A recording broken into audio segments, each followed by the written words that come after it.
Pengamat kepolisian dari Institute for Security and Strategic Studies, Bambang Rukminto, menilai tidak dipecatnya AKBP Brotoseno menjadi bukti lemahnya penegakan hukum terhadap anggota bermasalah di internal Polri.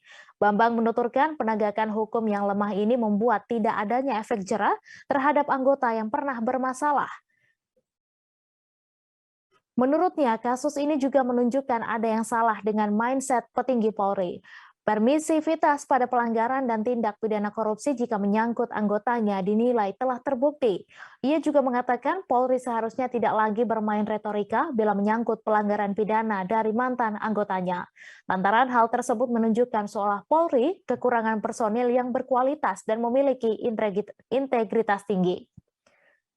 Diberitakan sebelumnya, Propam Polri mengungkap mantan napi korupsi AKBP Raden Brotoseno tidak dipecat karena alasan berprestasi selama berdinas di Korps Bayangkara. Hal itu berdasarkan hasil putusan sidang Komisi Kode Etik Polri. Adapun pernyataan Brotoseno dinilai berprestasi dikeluarkan oleh atasannya di Polri.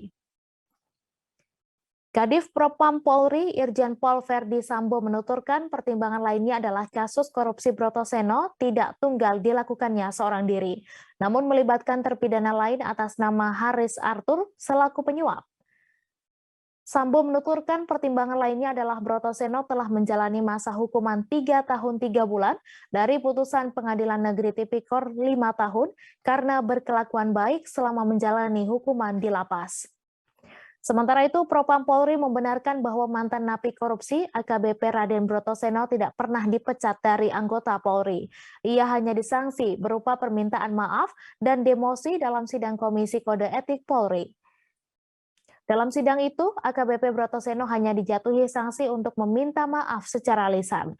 Selain itu, Brotoseno juga hanya disanksi berupa demosi dari jabatannya sebelumnya di Dirtipikor Barreskrim Polri. Jangan lupa subscribe, share, komen, dan like ya!